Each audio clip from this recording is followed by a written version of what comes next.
जय शिव शंकर मित्रों, मैं हरीश पांडे आज मकर राशि के भाई बहनों के लिए बहुत महत्वपूर्ण वीडियो लेकर के आया हूं। मित्रों, 12 जुलाई 2022 को एक बहुत बड़ा मायावी बदलाव होने जा रहा है शनि देव का। काफ़ी लोगों ने मुझसे प्रश्न कर रखा था कि मैं 12 जुलाई को होने वाले शनि राशि परिवर्तन पर वीडियो कब दे रहा हूं, तो आज वो घड़ी आ गई मित्रों। मैं आज इस शनि के गोचर को लेकर के हर बारीक से बारीक बिंदुओं को आपके सामने स्पष्ट करूंगा और जो भी होगा वो साफ साफ कहूंगा। तो इसीलिए वीडियो में अंत तक आप बने रहिए, कहीं भी वीडियो को स्किप मत कीजिएगा, वीडियो को जारी रहने दीजिए और आप देखते रहिए, गौर से सुनते रहिए, ताकि आप भविष्य को जानते हुए गोचर के बाद के परिणाम को जानने के बाद अपना कमर कस लें और उचित उपाय में समाधान में लग जाएं। ठीक है, तो चलिए वीडियो में इस विषय की चर्चा को शुरू करने से पहले एक महत्वपूर्ण संदेश सूचना आपको दे दूं कि यदि आप मेरे माध्यम से अपनी समस्याओं का समाधान चाहते हैं तो आप मेरे व्हाट्सएप नंबर पर मैसेज करें। डायरेक्ट कॉल न करें, मैसेज करें। मेरा व्हाट्सएप नंबर है 8540096730। ये नंबर मैं डिस्क्रिप्शन बॉक्स में दे दूंगा। तो चलिए मित्रों, विषय की शुरुआत करते हैं। 12 जुलाई को होने वाले शनि के गोचर का मकर राशि के भाई बहनों पर क्या प्रभाव पड़ने वाला है, इस विषय पर हम चर्चा करते हैं। देखिए मित्रों, आपको पता है कि शनि अभी वक्री चल रहे हैं और अभी कुंभ राशि में हैं। और मैंने आपसे अपने पहले के वीडियो में कहा था कि शनि जब वक्री होते हैं तो लंगड़ा कर चलते हैं और अपना काम ठीक ढंग से नहीं कर पाते हैं। अतः ये सिद्धांत शनि के वक्री होने का तभी लागू होगा जब तक शनि कुंभ राशि में रहेंगे। लेकिन जब शनि 12 जुलाई को मकर राशि पर में आ जाएंगे, अर्थात आपके लग्न में आ जाएंगे, आपके चंद्रमा के ऊपर शनि की छाया पड़ेगी, तब शनि का ये वक्री होना आपके लिए थोड़ा नेगेटिव साबित होगा 23 अक्टूबर तक। याद रख लीजिए, 23 अक्टूबर तक शनि वक्री हैं और 23 अक्टूबर तक आपकी निगेटिविटी बढ़ने वाली है। चूँकि मित्रों, बात को ज़रा समझिएगा, लग्न क्या होता है। आप 12 जुलाई को शनि आपके लग्न पर आ रहे हैं। लग्न ये शरीर होता है, स्वास्थ्य होता है।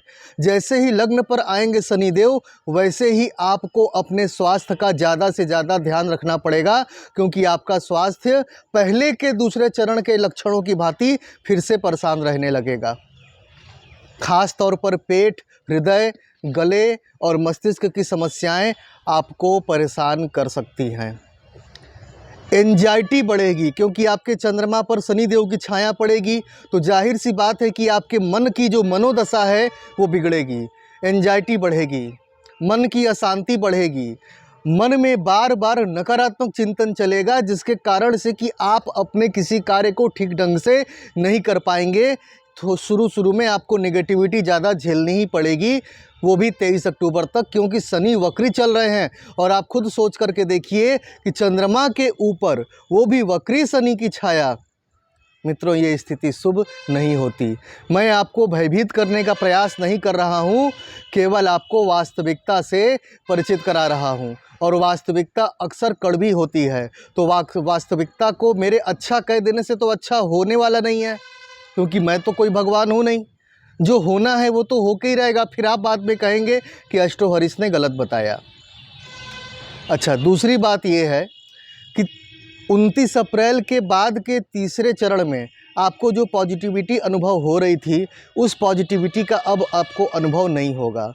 अब आपके कार्यों में बाधाएं आएंगी, रुकावटें आएंगी। विद्यार्थियों को अपनी पढ़ाई लिखाई में कॉन्संट्रेट, एकाग्र हो पाना थोड़ा सा मुश्किल लगेगा। जहाँ तक व्यापारियों की बात है, चाहे वो शेयर मार्केट के हों या फिर किसी भी प्रकार के व्यापार में हो, जहाँ तक व्यापारियों की बात है, तो व्यापारियों के व्यापार में भी थोड़ी सी मंदी तो ज़रूर आएगी। आमदनी का अभाव तो ज़रूर होगा, थोड़ी पैसे की तंगी तो ज़रूर आएगी। हो सकता है ऋण या कर्ज भी लेना पड़े। जो जॉब कर रहे हैं, चाहे वो सरकारी जॉब हो या प्राइवेट जॉब हो, ऐसे जॉब करने वालों को अपने जॉब स्थल पर भी परेशानियों का सामना करना पड़ सकता है। ख़ास तौर पर क्योंकि जब आपकी एंजाइटी बढ़ी रहेगी, निगेटिविटी दिमाग में चलती रहेगी, तो आप किसी से भी छोटी छोटी बात पर उलझ सकते हैं। तो आपको इस बात का ध्यान रखना है कि आपको छोटी मोटी बातों पर किसी से उलझना नहीं है। कितना भी गुस्सा आए उसे अंदर ही सहन करके बर्दाश्त करके रहना है, क्योंकि बड़े बुजुर्गों ने एक कहावत कही है कि आंधी आवे बैठ बितावे। जब दुखों की आंधी चलती है तो चुपचाप बैठ करके आंधी के निकल जाने का इंतज़ार करना चाहिए। और आपको बस दिसंबर तक इंतज़ार करना है मित्रों, दिसंबर तक ये नेगेटिविटी झेलनी है। एक बात ध्यान रखिएगा, 29 अप्रैल के बाद की थोड़ी पॉजिटिविटी के कारण आप में काफ़ी लापरवाहियाँ आ गई हैं, तो अब ये लापरवाहियाँ नहीं चलेंगी। अब आपको अपनी दवाएं समय पर लेनी है, और हो सकता है कि 12 जुलाई के बाद आपकी कोई पुरानी बीमारी जो कि तीसरे चरण में शांत हो गई थी, फिर से उभर सकती है और फिर से वापस आपको परेशानी दे सकती है। तो अगर आप दवा इत्यादि लेते हैं ब्लड प्रेशर की या किसी भी चीज़ की, तो आप अपनी दवाइयाँ समय पर लें और ठीक ढंग से लें, अन्यथा आप बीमारी के चपेटे में तुरंत आ जाएंगे। स्वास्थ्य की स्थिति ठीक नहीं रहेगी। 23 अक्टूबर के बाद जब शनि मार्गी होंगे, तो शनि के मार्गी होने के बाद का जो परिणाम है, उसके बाद उसका सुफल यानी उसका सकारात्मक परिणाम आपके करियर पर पड़ेगा। आपका करियर 23 अक्टूबर के बाद फिर ठीक दिखने लगेगा, और आपका स्वास्थ्य भी 23 अक्टूबर के बाद धीरे धीरे पटरी पर आएगा। फिर अक्टूबर, 23 अक्टूबर के बाद फिर नवंबर और दिसंबर, बस 2 महीने की और बात है। उसके पश्चात तो फिर 17 जनवरी से तीसरा चरण लगने वाला है। और मैंने कई बार बताया है कि शनि के गोचर से कुछ दिन पूर्व ही प्रभाव आना शुरू हो जाता है। तो जनवरी से आप में सकारात्मकता आना शुरू हो जाएगी और सारे काम बनने शुरू हो जाएंगे। बीमारियों से भी आप बाहर आएंगे और एंजाइटी से भी आप बाहर आएंगे। लेकिन फ़िलहाल 12 जुलाई के बाद आपको थोड़ी सी परेशानियों का सामना तो करना पड़ेगा। घर में स्थितियां थोड़ी नाजुक रहेंगी, कलह कलेश की संभावना बनी रहेगी, अतः वहां पर आपको काफ़ी विचारशील होकर के रहना है। छोटी मोटी बातों पर आपको उलझना नहीं है। चुप जितना हो सके व्यर्थ न बोले, कम बोले। अगला अगर घर का कोई सदस्य बोल रहा है तो उसे चुपचाप सुन लें, क्योंकि आपको ये पता होना चाहिए कि आपका समय भी ठीक नहीं चल रहा है, आपकी सुनवाई नहीं होने वाली है। इस प्रकार से घर के कलह कलेश से आप बच सकते हैं। तो शनि के इस नकारात्मक फेज का, इस नकारात्मक द्वितीय फेज का मैं आपको उपाय बता रहा हूँ। उन उपायों में से कोई भी उपाय आप कर सकते हैं। सबसे पहला तो उपाय ये है कि आप किसी एस्ट्रोलॉजर को अपनी कुंडली दिखाएं और उनके लिए फिर से वापस आ रहे दूसरे चरण को लेकर के अपने लिए उचित उपाय पूछें।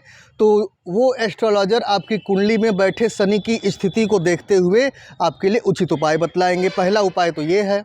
दूसरा उपाय ये, मैं आपको कुछ उपाय बतला देता हूँ। सबसे पहला और सबसे सॉलिड उपाय है सुंदरकांड का पाठ।